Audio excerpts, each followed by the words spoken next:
jungles of New Guinea,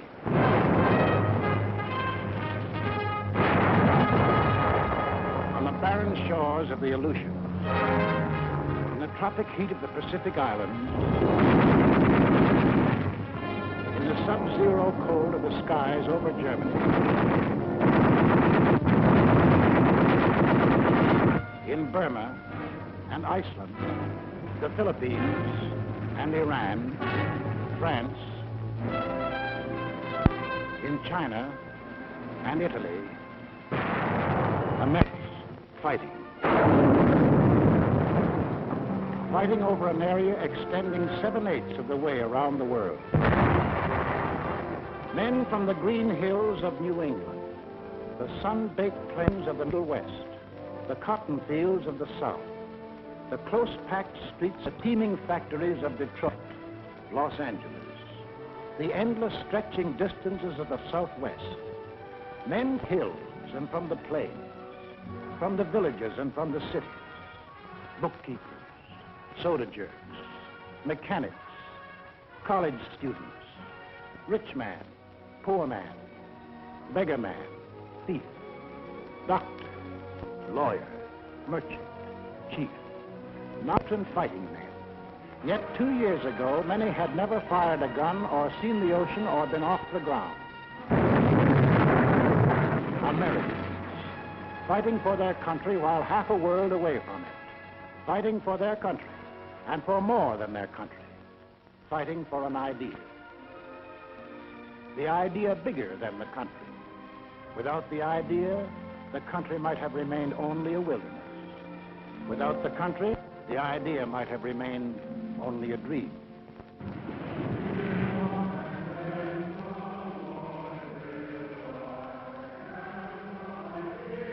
Over this ocean, 1607, Jamestown. 1620, Plymouth Rock. Here was America, the sea, the sky, the virgin continent. We came in search of freedom, facing unknown dangers rather than bend the knee or bow to tyranny. Out of the native oak and pine, we built a house, a church, a watchtower. We cleared a field, and there grew up a colony of free citizens. We carved new states out of the green wilderness: Virginia, Massachusetts, Rhode Island, Carolina. Then came the first test in the defense of that liberty. 1775, Lexington. Our leaders spoke our deepest needs. Colonists are by the law of nature free-born, as indeed all men are. It is the right of the people to alter or abolish it, and to institute new government. These are the times that try men's souls. But as for me, give me liberty, or give me death. In the midst of battle, it happened. The idea grew. The idea took form. Something new was expressed by men, a new and revolutionary doctrine, the greatest creative force in human relations. All men are created equal. All men are entitled to the blessings of life, liberty, and the pursuit of happiness. That's the goal we set for ourselves. Defeat meant hanging. Victory meant a world in which Americans rule themselves. 1777, Valley Forge. We fought and froze, suffered and died. For what? For the future freedom of all Americans. A few of us doubted and despaired. Most of us prayed and endured all. 1781. Now we were a free, independent nation. The new idea had won its first test. Now to pass it on to future Americans. The Constitution, the sacred charter of we the people. The blood and sweat of we the people. The life, liberty, and happiness of we the people. The people were to rule, not some of the people, not the best people or the worst, not the rich people or the poor, but people, all the people.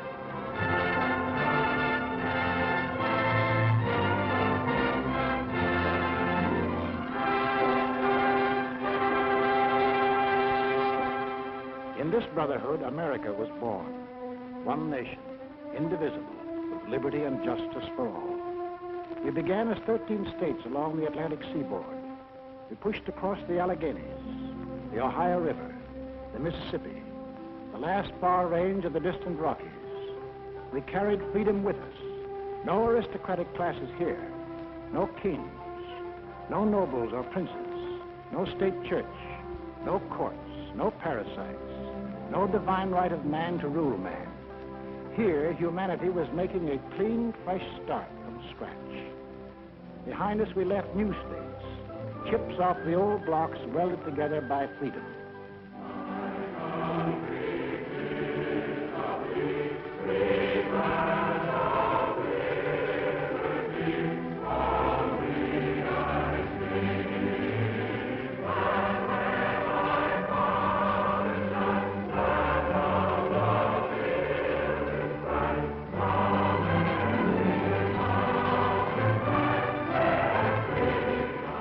Until finally we were one nation, a land of hope and opportunity that had arisen out of a skeptical world.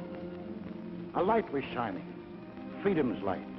From every country and every clime, men saw that light and turned their faces toward it. Give me your tired, your poor, your huddled masses yearning to breathe free, the wretched refuse of your teeming shore.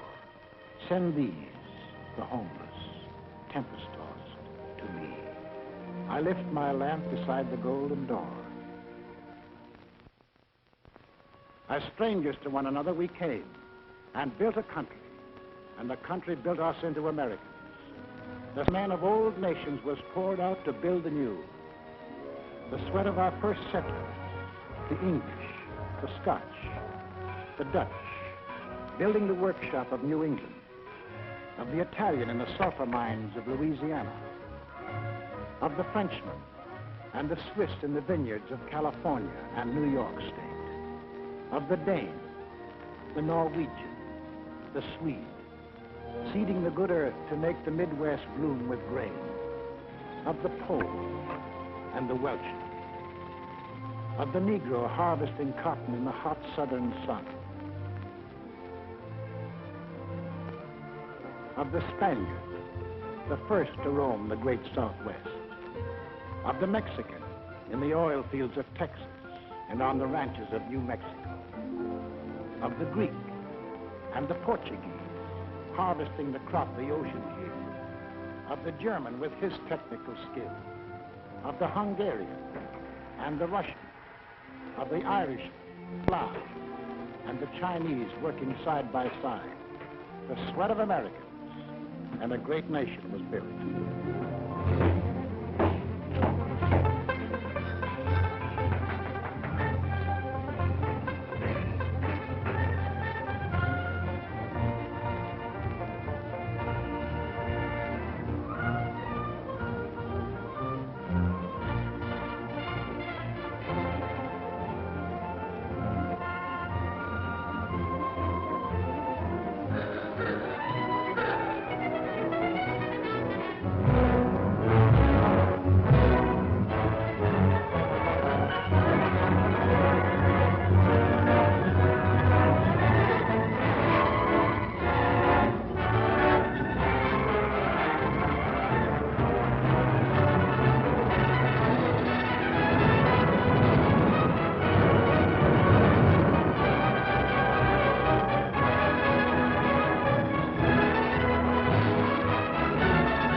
Of the men of all nations built America, and the blood.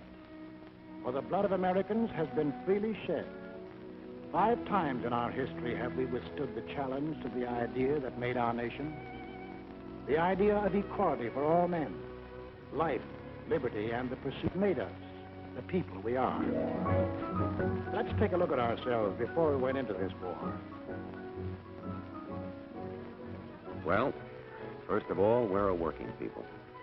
On the land, at the workbench, at a desk. And we're an inventive people. The lightning rod, cotton gin, the telegraph, the blessed anesthesia of ether, the rotary printing press, the telephone, electric welding, the incandescent lamp, the submarine, the steam turbine, the motor-driven airplane, the X-ray tube, the gyroscope compass, the sewing machine, television. All these and countless more bear witness to our inventiveness.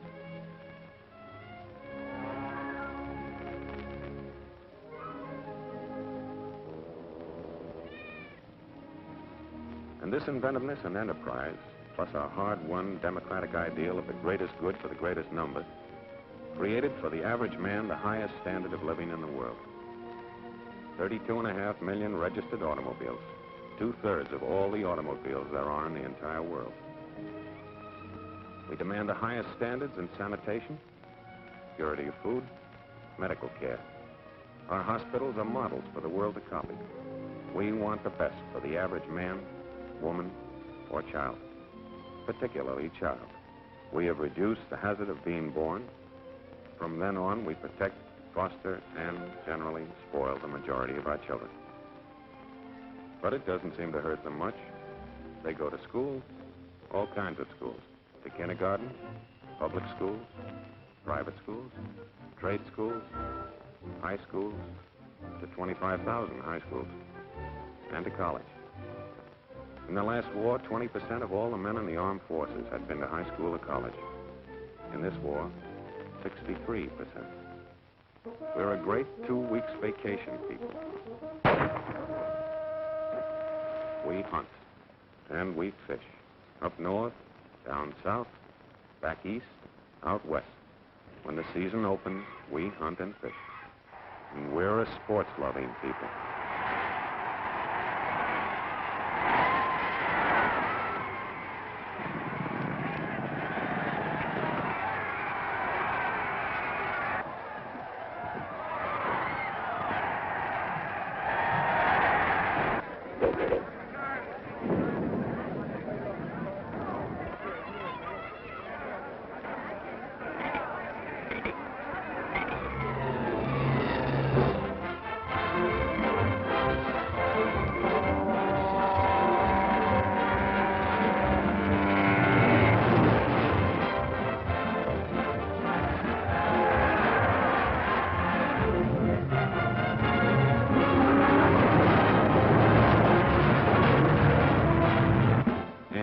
Probably the travelingest nation in all history. We love to go places.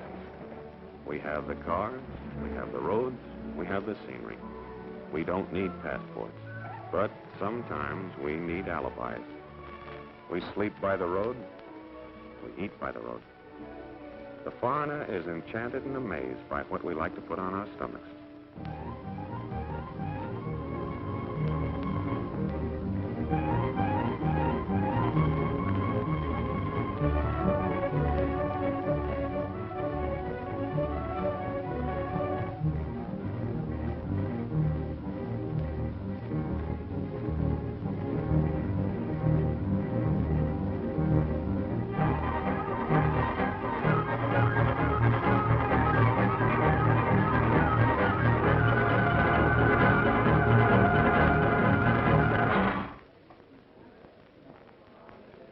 We're a great joining people. We join clubs, fraternities, unions, federations. Shove a blanket us, we'll sign up. Radios, we have one in the living room. When you think of refreshment, think of the dining room, the bedroom,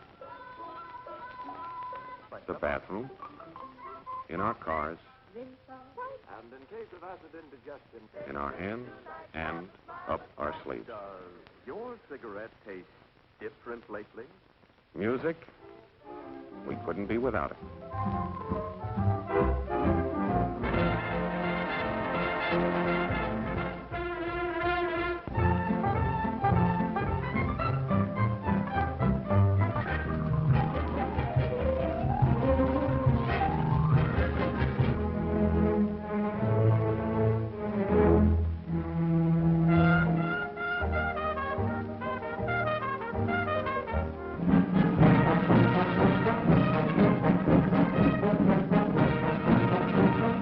U.S.?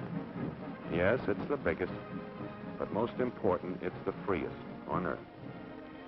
Over 12,000 newspapers of all shades of opinion, books on every conceivable subject, and more than 6,000 different magazines, not counting the comics.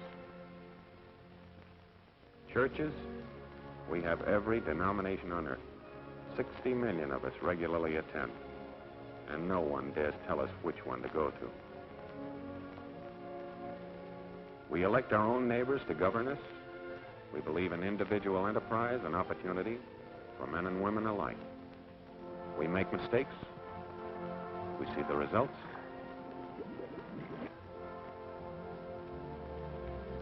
We correct the mistakes. We skyrocket into false prosperities and then plummet down into false, needless depressions.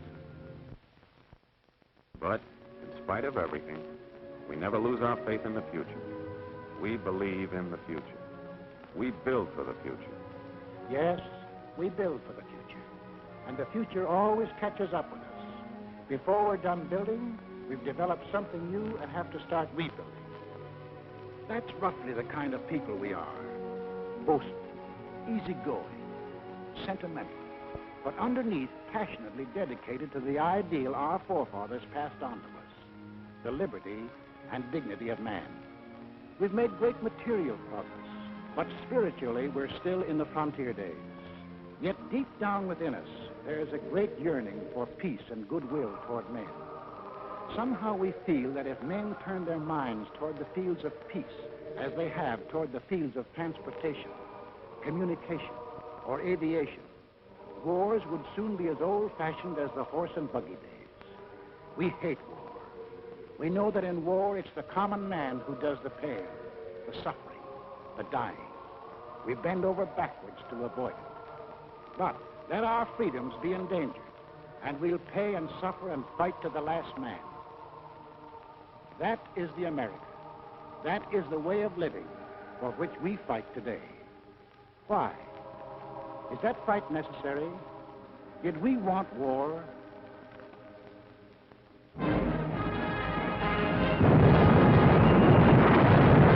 In 1917, before most of you fighting men were born, our fathers fought the First World War to make the world safe for democracy, for the common man. They fought a good fight. There was to be no more war in their time or their children's time. Faithful to our treaty obligations, we destroyed much of our naval tonnage. Our army went on a reducing diet until it became little more than a skeleton. For us, war was to be outlawed. For us, Europe was far away. And as for Asia, well, that was really out of this world, where everything looked like it was torn from the National Geographic. Yet, in this remote spot in Asia, in 1931, while most of you were playing ball in the sandlots, this war started. Without warning, Japan invaded Manchuria.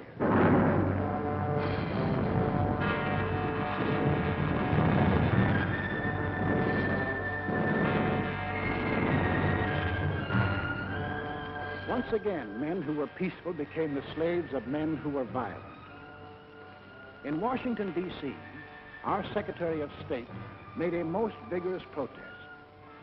The American government does not intend to recognize any situation, treaty, or agreement which may be brought about by means of aggression. But we, the people, hadn't much time to think about Manchuria. We were wrestling with the worst depression in our history. Some of us were out of jobs. Some of us stood in bread lines. Some of us suffered homemade aggression. Some of us were choked with dust. Some of us had no place to go. 2 years later, in 1933, while most of you were graduating from high school, we read that a funny little man called Hitler had come into power in Germany.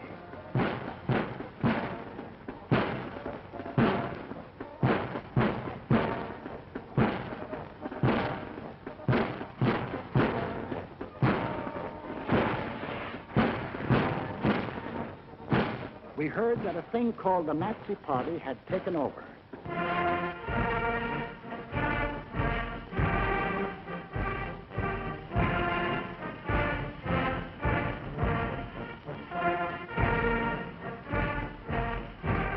Today we rule Germany.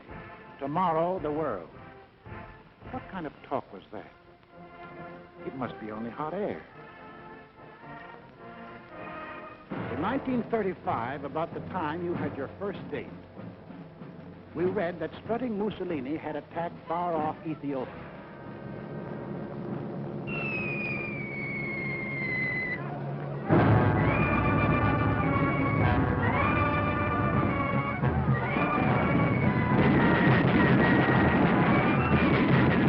The disease seemed to be spreading, so Congress assembled to insulate us against the growing friction of war. We want no war.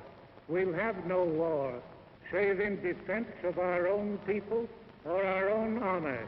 Toward this end, our chosen representatives passed the Neutrality Act.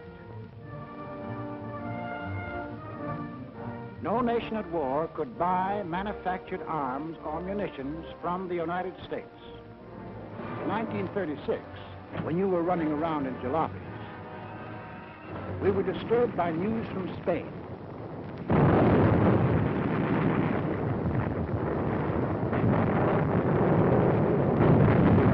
In our newsreels, we saw German and Italian air forces and armies fighting in Spain and wondered what they were doing there.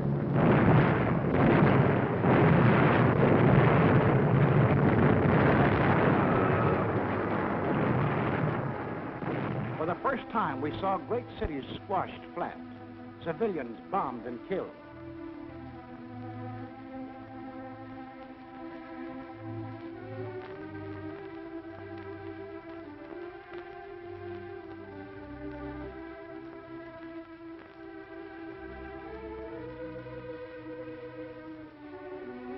In November 1936, the American Institute of Public Opinion, known as the Gallup Poll, asked a representative cross-section of American people, if another war develops in Europe, should America take part again? No. 95%. We the people had spoken. 19 out of 20 of us said, include us out. To further insulate ourselves, we added a cash and carry amendment to the Neutrality Act. Not only wouldn't we sell munitions, but we wouldn't sell anything at all, not even a spool of thread, unless warring powers sent their own ships and paid cash on the line. In 1937, the press services received a flash from Asia.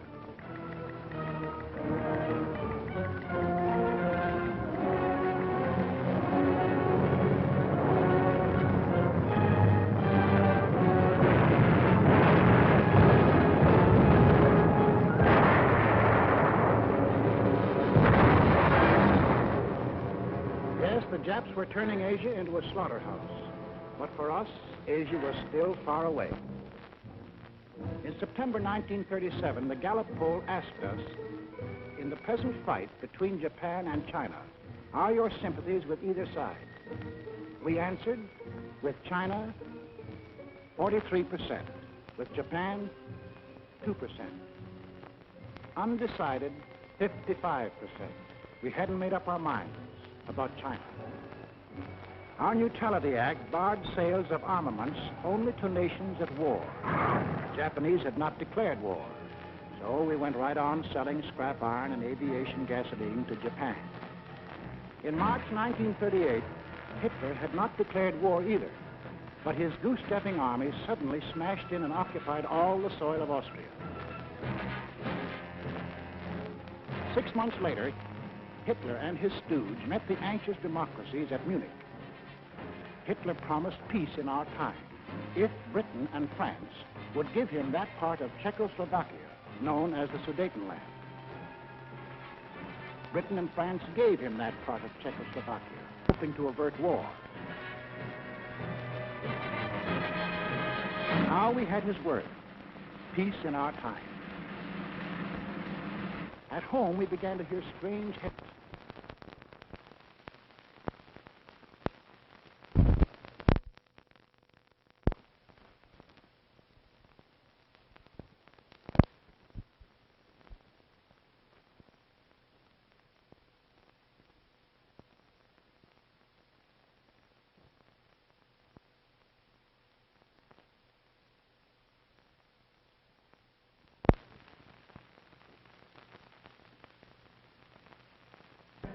the United States justice. We read that the Tokyo Diet was appropriating tremendous sums, converting Japan into one vast munitions plant.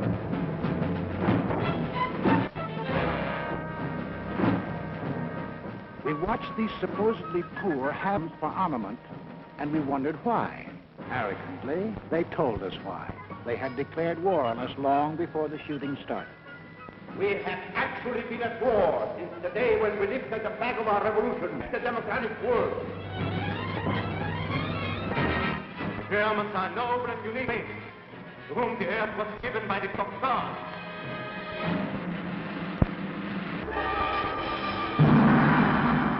The world must come to look upon our emperor as the great ruler of all nations.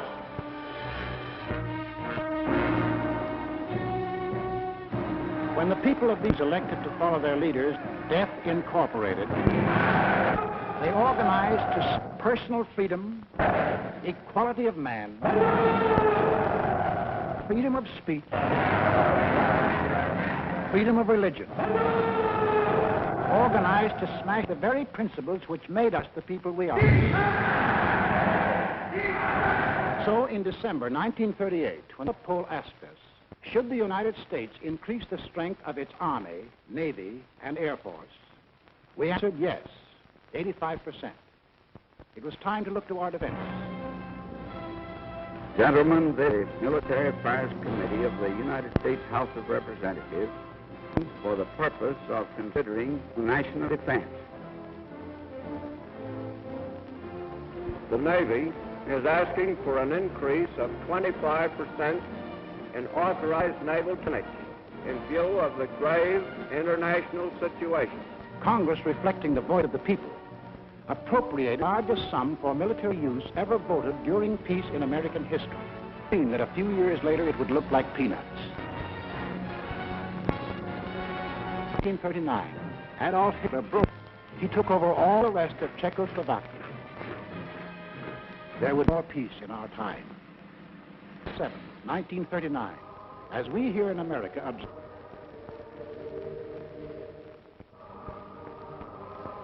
Bosnian paper extra for Italy attacks Albania.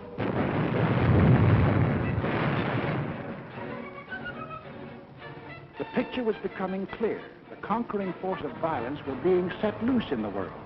Where would they stop?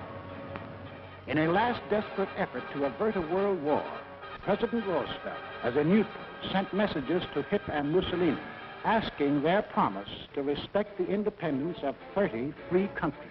To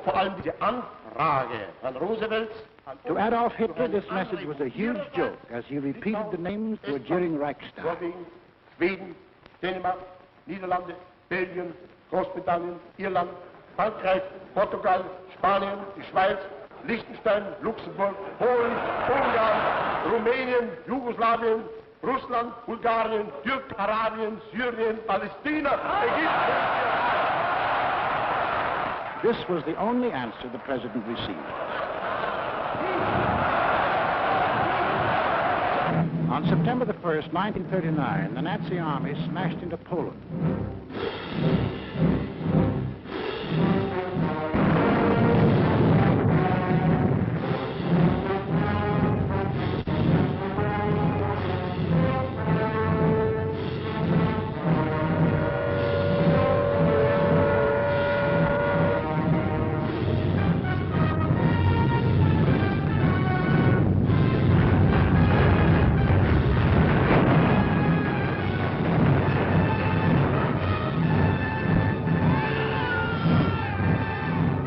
England and France had a treaty with Poland. Would they act now? At home, we listened in suspense. Adolf Hitler's all-out attack on Poland makes the long-dreaded European war a certainty. Prime Minister Chamberlain of Great Britain gave the Nazi dictator a 0 hour for withdrawing his troops from Poland. That 0 hour ends now. At this time, we transfer you to London for an important announcement by the British Prime Minister. Up to the very last, it would have been quite possible to have arranged a peaceful and honorable settlement between Germany and Poland. Hitler would not have it. But a situation in which no word given by Germany's ruler could be trusted, and no people or country could feel itself safe, had become intolerable. Now, may God bless you all, and may he defend the right, for it is evil things that we shall be fighting against, and against them I am certain that the right will prevail. 6 hours after Great Britain declared war on Nazi Germany, the Republic of France followed. All France is in a maelstrom of activity. The Maginot Line has already opened fire on the Germans. The sparring is ended. World War II has begun.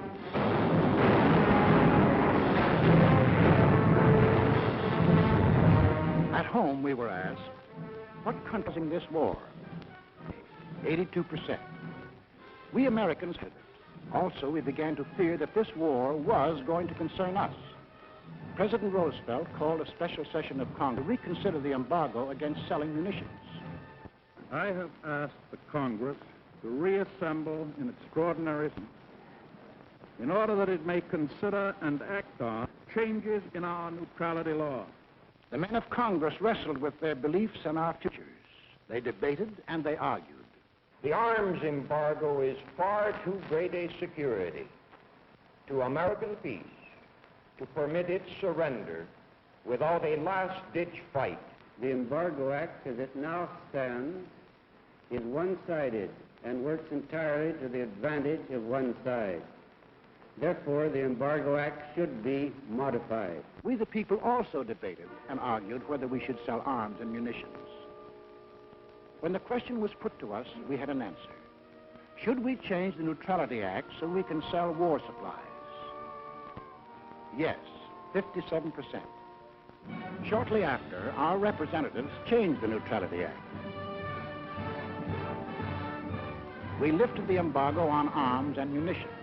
Now we would sell if purchasers would pay and take the stuff away in their own ships. American ships were still barred from combat zones. Meanwhile, on the other side of the globe, Japan was busy trying to bomb, shoot, and terrorize the Chinese into submission. We began to realize that if Japan conquered 400 million Chinese, strong as to run us right out of the Pacific. In June 1939, with the same question, 74% said we were with China. Mines were made up. When we loaded our scrap iron on Japanese ships, our citizens protested. Let Mr. Atchison, Assistant Secretary of State, tell us the inside of the story. So until the middle of 1980, the restriction of exports to Japan took the form of moral embargoes of aeroplanes and direct munitions. Then Congress passed the Export Control Act, and increasing cutoffs of scrap iron, aviation gasoline, and other strategic items followed. Exports were curtailed to the limit which those responsible for our defense were willing to risk. It was a fearful responsibility. On one side was the possibility, in fact the probability, that one day these materials might be used against us. On the other side was the possibility, in fact the probability, that to cut them off would provoke an attack which we were not then prepared to resist. Finally, in the summer of 1941, as it became clear that Japan was turning her back upon every possibility of reconciliation and adjustment, and was determined upon her great gamble of conquest, all exports ceased. On April 9, 1940, the leaders of Nazi Germany shifted their war machine into high gear. They overran into Denmark. They smashed into Norway. On May the 10th, 1940, they blitzed into Holland and Belgium. The Nazis are marching ahead at the fastest speed a conquering army has moved in all history. All roads in France are choked with slow-moving masses of refugees. Nazi Stuka dive bombers are strafing and bombing thousands of helpless women and children. Mr. Keltonborn. Good evening, everybody. Tonight, it seems clearly apparent that the first great phase of the war in the West has been won by Germany. The army of French and British has made a valiant battle in its effort to retreat to Dunkirk, where there is some slight chance that some part of it can be evacuated. Adolf Hitler's mechanized forces are racing toward French resistance collapses. On this 10th day of June, 1940, the hand that held the dagger has struck it into the back of its neighbor. This is William L. Shirer speaking from the forest of Compiègne, where Adolf Hitler today is handing his armistice terms to France. It is 3:15 p.m. Adolf Hitler strides slowly toward the little clearing.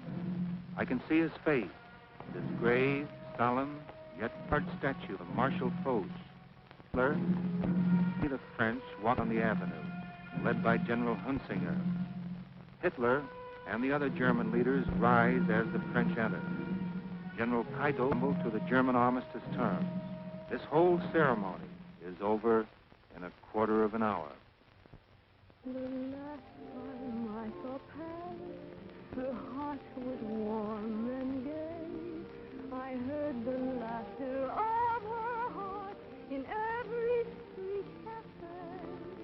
The last time I saw Paris, the trees were dressed for spring, and lovers walked beneath the trees, and birds found songs to sing. I dodged the same old taxi cab that I had dodged for years.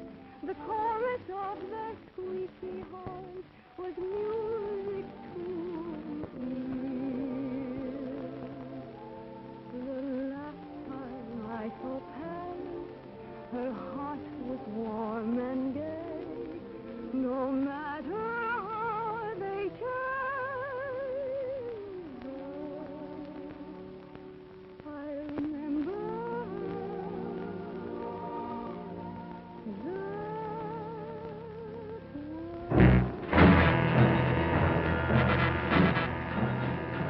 The conquering army now stood on the shores of the Atlantic.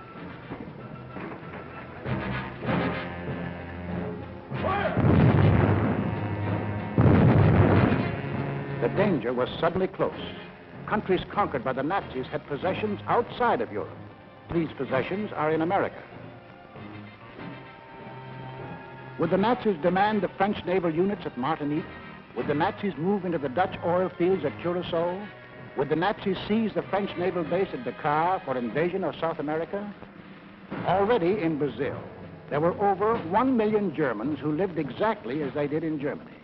1,200 German schools with Nazi textbooks and Nazi teachers. Nazi newspapers. Hermann Goering glider clubs had been established. Also in Brazil, there were 260,000 Japanese taking orders from Japan. In Ecuador, within easy bombing range of the Panama Canal, German airlines had been established. German pilots were reserve officers of the Luftwaffe. The German transport planes had bomb racks already built in. In Argentina, German athletic clubs similar to the Hitler Youth Movement had been organized exclusively for Germans. Here was a fifth column ready to take over. In Havana, we met with 20 other American republics. There must not be a shadow of a doubt anywhere as to the determination of the American nations not to permit the invasion of their hemisphere by the armed forces of any power or any possible combination of powers. 20 American nations stood firm. The Americas would not allow any European colony in this hemisphere to be transferred to a non-American power. We said, keep out. We meant it. We must increase production facilities for everything needed for the Army and Navy for national defense. I believe that this nation should plan at this time a program that will provide us with 50,000 military and naval planes. To protect our shores, we authorized construction of a two-ocean navy, the greatest the world has ever known. At least it would be the greatest navy when completed in 1944. But then, in 1940, it was only a paper navy. Our fighting forces at that time consisted of an army of 187,000 men, a navy of 120,000, And this dot was the Air Corps, 22,387 strong. All told, 330,000 men. We had makeshift supplies, makeshift equipment, stovepipes for cannon, bags of flour for bombs, and trucks were labeled tanks.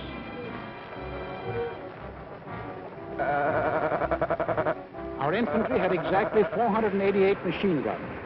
We possessed 235 pieces of field artillery, 10 light and 18 medium tanks. That was the Army of the United States in May 1940, the month in which the Nazis overran France. So we called our Minutemen, the National Guard of the 48 states, and placed them into federal service.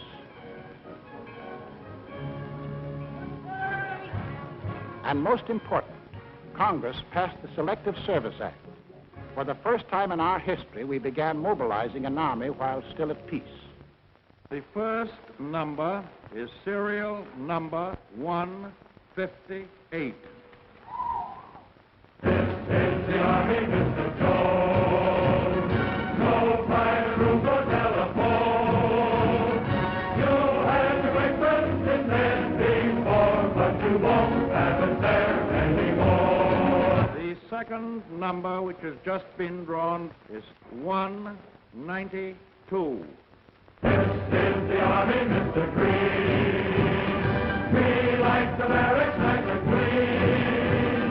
You had a housemaid to clean your floor, but she won't help you out anymore. Do what the builders command. They're in the Army and out in a van. This is the Army, Mr. Brown. You and your lady went to town. She had you worried, but this is war, and she won't worry you anymore. She won't worry you anymore. It wasn't too soon. Time was running out. The Nazis had begun their shattering blitz on Britain. Hello, America. This is Edward Murrow speaking from London. There were more German planes over the coast of Britain today than at any time since the war began. Anti-aircraft guns were in action along the southeast coast today.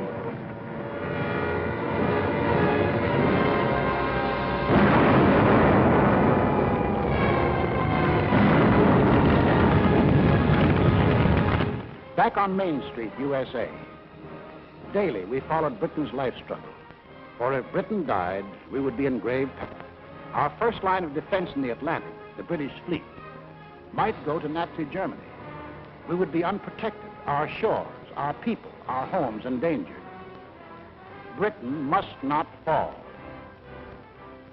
In our harbors, idle and rotting, lay ancient destroyers. They had been built for World War I, but this was World War II, and this gave us an idea. 50 tired, over-aged destroyers were revitalized, transferred to Great Britain. In return, we acquired further protection of our shores. We received a chain of bases stretching from Newfoundland to British Guiana. These bases threw a steel wall around the Caribbean. These bases gave new safety to the Panama Canal. It was now clear to the aggressors that we were conscious of the threat they represented to our country. Mr. Burley, Assistant Secretary of State, will tell us how they got together and tried to scare us off. From 1936 on, it became increasingly clear to the world that Germany, Italy, and Japan were pursuing a common pattern of aggression, both in Europe and in the Far East. On September 27, 1940, these three powers signed the so-called Pact of Berlin, or Tripartite Pact, a treaty of far-reaching alliance. By that treaty, it was provided that the three countries would assist one another with all political, economic, and military means when one of the powers was attacked, note particularly the use of the word attacked, by a power not then involved in the European war. or in the Chinese-Japan conflict. The last of these provisions was aimed directly at the United States. Tokyo celebrated.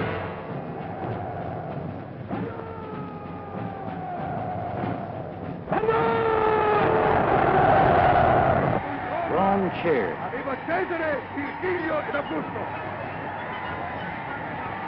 Berlin hired itself forth. It was clear now that the three-axis countries definitely stood against us. More anxious than ever, we watched the life and death struggle for the possession of the skies over Britain.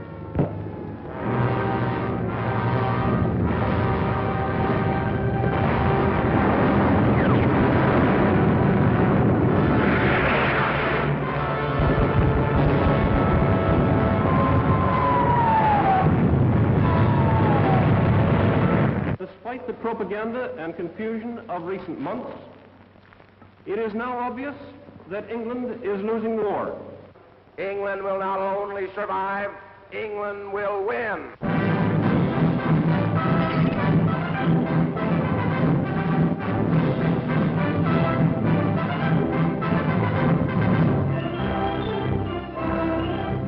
So, when we were asked, should we keep out of war or aid Britain even at the risk of war?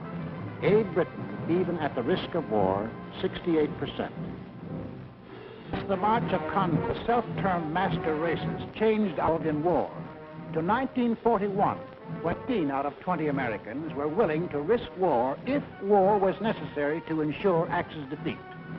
I've asked this Congress for authority and for funds sufficient to manufacture additional munitions and war supplies of many kinds to be turned over to those nations which are now in actual war with aggressor nations.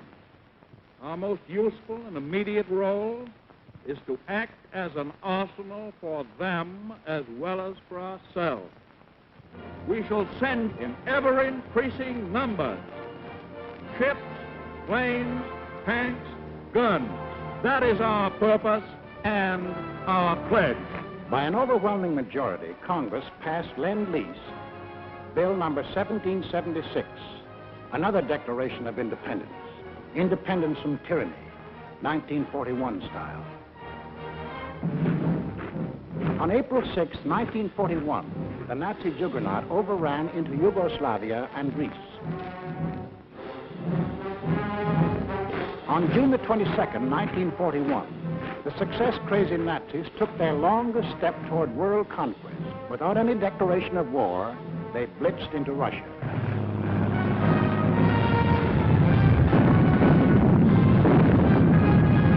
We were determined not to let down any nations defending themselves against unprovoked attack. So we extended Lend-Lease to these new victims. Now, the Lend-Lease products of our factories were being unloaded in the bomb ports of Great Britain, at the Red Sea ports for the British in Africa. Lend-Lease was being hauled over the Burma Road to China.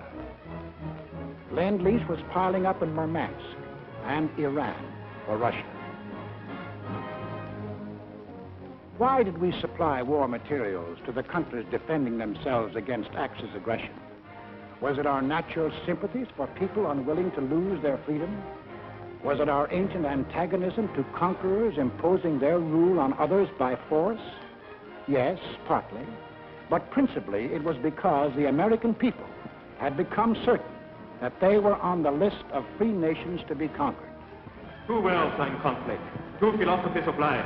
One of these two worlds must break asunder. And we were the leading example of that free world that Hitler was committed to breaking asunder. What would have been our defensive position if the aggressors had succeeded in conquering Britain, Russia, and China? German conquest of Europe and Africa would bring all their raw materials, plus their entire industrial development, under one control. Of the 2 billion people in the world, the Nazis would rule roughly 1/4, the 500 million people of Europe and Africa, forced into slavery to labor for Germany. German conquest of Russia would add the vast raw materials and the production facilities of another of the world's industrial areas. And of those people, another 200 million would be added to the Nazi labor pile. Japanese conquest of the Orient would pour into their factory the almost unlimited resources of that area. And of the peoples of the earth, 1,000 million would come under their rule, slaves for their industrial machines. We in North and South America would be left with the raw materials of 3/10 of the Earth's surface against the Axis with the resources of 7/10. We would have one industrial region against their 3 industrial regions. We would have 1/8 of the world's population against their 7/8. If we, together with the other nations of North and South America, could mobilize 30 million fully equipped men, the Axis could mobilize 200 us and virtually 10 times stronger than ourselves. These are the reasons that led us, the American people, to change the Neutrality Act, to send aid to Britain, to Russia, to China, to make ourselves the arsenal of democracy. These are the reasons why now the first American troops set forth into the Atlantic to occupy new bases in Greenland and Iceland with the consent of their local governments. In our hands, bases of defense. In Nazi hands, bases of offense.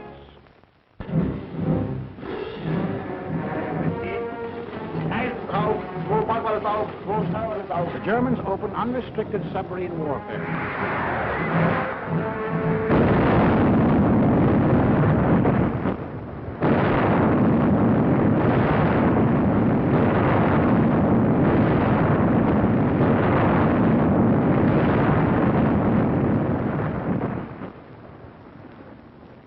If today our Navy should make secure the seas for the delivery of our munitions to Great Britain, it will render as great a service to our country and to the preservation of American freedom as it has ever rendered in all its glorious history. We want those cargoes protected. The aroused Congress repealed the entire Neutrality Act. We armed our merchants, and for the first time, they steamed into combat zones to deliver Lend-Lease. While this was going on in the Atlantic, the Japs, by a so-called agreement with the puppet government of defeated France, moved in on Indochina.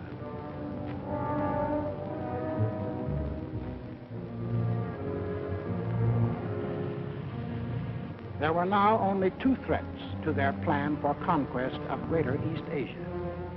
First was their northern neighbor, Russia, the only military power within striking distance of Japan. The Nazis were taking care of Russia. The second threat to Japanese conquest was us. Japanese southward expansion was too dangerous to attempt with our bases still standing in the Philippines and our supply lines open to Wake, to Midway, and to Hawaii. We were in their way. We had to be removed. But in the Japanese way. Off to Washington went Special Ambassador Kuroso on what the Japs said was a mission of peace, but carefully synchronized with his department of a Jap task force under sealed orders, not on a mission of peace. On November 14th, Mr. Kuroso arrived in San Francisco, smiling his toothy smile as he sang the old song of Japanese friendship. The Japanese were a peace-loving people. Their whole policy was devoted to the establishment of permanent peace in Asia. Our aid to China was delaying the establishment of that peace. Our refusal to sell them oil and scrap was interfering with the establishment of that peace. Our objections to their taking over the East Indies, Greater East Asia, was an interruption in the establishment of that peace. All they wanted was peace. On November 17th, Mr. Kuroso and Japanese Ambassador Nomura were received by the President in the presence of the Secretary of State, Cordell Hull. It very quickly became clear that the Japanese had brought no new proposals and that the Japanese intended to continue their campaign to conquer China and all East Asia. However, on November 26th, our Secretary of State presented the Japanese with the basis for peaceful agreement between the two nations. The proposal was forwarded to Tokyo. The Japs had to stall for time, but only a short time. The task force was nearing its goal. Sunday, December 7th, 1941.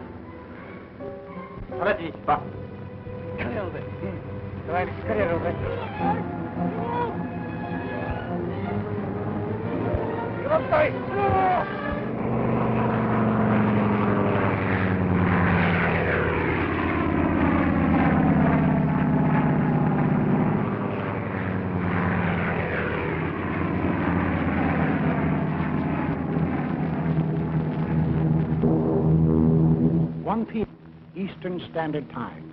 The Japanese emissaries are expected at the State Department for 1 o'clock appointment they had requested in order to their answer our proposals. 1 p.m. The Japanese planes touching Hawaii.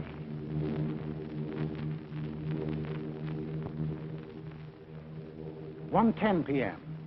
The Japanese emissaries telephoned to postpone their appointment until 1:45. 1:20 p.m.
The Japanese envoys, smiling and correct, arrive at the State Department.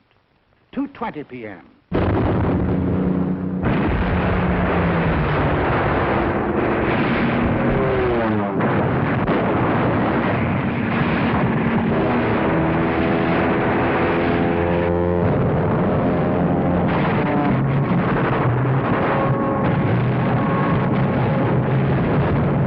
Japanese planes had been sowing death and destruction for an hour on American outposts in the Pacific when the Japanese envoys presented a memorandum to Mr. Hull.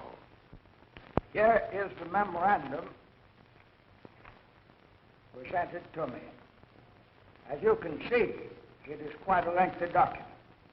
I read it hurriedly, discovering that it contained a recital of monstrous accusations against the United States, charging it, among other things, with, quote, scheming for the extension of the war, preparing to attack Germany and Italy, two powers striving to establish a new order in Europe, and ignoring Japan's sacrifices in the 4 years of the China affair, menacing the empire's existence itself, and disparaging its honor and prestige. After reading the note, I said to the Japanese emissaries, I have never seen a document that was more crowded with infamous falsehoods and distortions on a scale so huge that I never imagined that any government on this planet was capable of uttering them.